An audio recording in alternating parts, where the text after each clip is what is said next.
Vivo ने अपनी V40 series launch कर दी है। अब आप कहेंगे ऐसा कैसे हो सकता है, 2 से 3 महीने पहले तो वीवो V30 सीरीज आई है। बात तो सही है। चाइना में जो स्मार्टफोन्स वीवो एस सीरीज में लॉन्च करता है, ग्लोबली वही स्मार्टफोन्स रीब्रांड करके वी सीरीज के अंडर लॉन्च होते हैं। चाइना में नई वीवो S19 सीरीज आ चुकी है और ग्लोबली यही स्मार्टफोन्स वीवो V40 और V40 प्रो के नाम से आने वाले हैं। पिछले 3 से 4 सालों से हम देख रहे हैं कि जो एस सीरीज के स्मार्टफोन्स वहां पे आते हैं वही ग्लोबली वी सीरीज के साथ लॉन्च होते हैं। तो इस वीडियो में स्पेसिफिकली जो वीवो V40 है उसके बारे में बात करते हैं, कौन सी अपग्रेड्स हैं V30 से, क्योंकि V30 की अनबॉक्सिंग और रिव्यू मैंने आपको कुछ अर्से पहले ही प्रोवाइड किया था। यहाँ पे उस वीडियो का लिंक दे दूंगा, डिस्क्रिप्शन में भी उस वीडियो का लिंक देखने को मिल जाएगा। इस वीडियो में देखते हैं कि V40 सीरीज आपको क्या प्रोवाइड करती है। अब इसी के साथ ही ओप्पो ने Reno 12 सीरीज भी लॉन्च की है, क्योंकि इनका आपस में कंपटीशन होता है। तो ओप्पो Reno 12 के ऊपर ऑलरेडी मैंने वीडियो बना रखी है, यहाँ पे लिंक दे दूंगा, डिस्क्रिप्शन में भी उस वीडियो का लिंक देखने को मिल जाएगा। ओप्पो Reno 12 की स्पेसिफिकेशंस और फर्स्ट लुक मैंने उस वीडियो में प्रोवाइड कर दिए हैं। सबसे पहली चीज जो आप नोटिस करेंगे, V40 का डिजाइन चेंज है। बैक साइड पे कैमरा मॉड्यूल्स को सर्कुलर कर दिया गया है।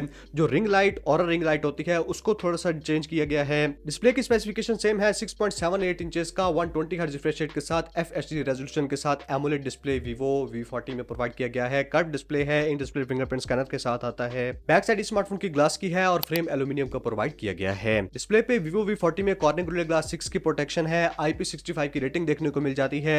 तो डिजाइन और डिस्प्ले की स्पेसिफिकेशंस तकरीबन सेम ही है जो पिछली बार प्रोवाइड की गई थी, सिर्फ ब्राइटनेस को बढ़ाया गया है। 3000 निट्स की मैक्सिमम ब्राइटनेस देखने को मिल जाती है।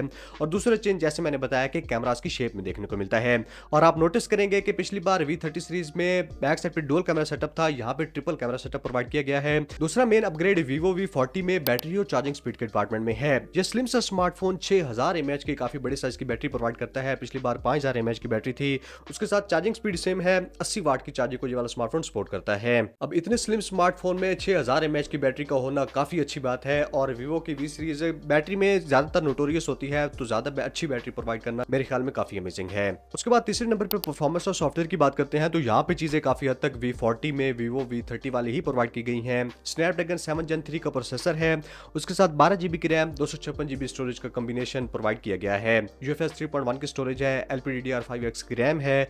और आउट ऑफ द बॉक्स ये वाले स्मार्टफोन्स Android 14 के साथ FunTouchOS 14 के साथ आते हैं। अब FunTouchOS 14 में कुछ चीजें चेंज है, क्योंकि जो मैंने वीवो V30 सीरीज का रिव्यू किया था वहां पे जो FunTouchOS 14 की मैंने चीजें आपको बताई थी। बाय द वे, अगर आप FunTouchOS 14 की टिप्स एंड ट्रिक्स और नई फीचर्स जानना चाहते हैं, यहाँ पे लिंक दे दूंगा, डिस्क्रिप्शन में उस वीडियो का लिंक देखने को मिल जाएगा। उससे कुछ चीजें इस सीरीज में अपग्रेड करके प्रोवाइड की गई हैं, जैसे AI के काफी फीचर्स इंट्रोड्यूस करवाए गए हैं। इन स्मार्टफोन्स में AI असिस्टेंट देखने को मिल जाता है। तो FunTouchOS 14.5 या 14.1 इस सीरीज में प्रोवाइड किया गया है। उसके बाद लास्ट अपग्रेड कैमरास के डिपार्टमेंट में है। बैक साइड पे जैसे मैंने बताया कि ट्रिपल कैमरा सेटअप है। इस बार 50 मेगापिक्सल का बैक साइड पे मेन कैमरा है, उसके साथ 50 मेगापिक्सल का टेलीफोटो लेंस भी प्रोवाइड किया गया है और 8 मेगापिक्सल का अल्ट्रा वाइड लेंस है। सादा वेरिएंट में हम पहली बार टेलीफोटो लेंस देख रहे हैं, जो कि काफी अमेजिंग बात है। सामने 50 मेगापिक्सल का सेल्फी कैमरा वीवो V40 में देखने को मिल जाता है। बैक साइड पे जो ऑरल लाइट प्रोवाइड की गई है उसको सॉफ्ट कर दिया गया है, थोड़ी सी चीजें चेंज हैं। कैमरा में AI के काफी फीचर्स इंट्रोड्यूस करवाए गए हैं। तो ये वाला सारा किस्सा था वीवो V40 के स्पेसिफिकेशंस और फर्स्ट लुक का। ये वाला स्मार्टफोन आपको कैसा लगा है? V30 से कुछ ही चीजें अपग्रेड है, जैसे कैमरा अपग्रेड है और उसके अलावा डिजाइन और बैटरी को अपग्रेड किया गया है। उसके अलावा बाकायदा जब स्मार्टफोन लॉन्च हो जाएगा तो इसकी अनबॉक्सिंग और रिव्यू भी मैं आपको बना के प्रोवाइड कर दूंगा। कोई भी आपका क्वेश्चन हो तो कॉमेंट्स में पूछ सकते हैं। Thank you so much, good bye.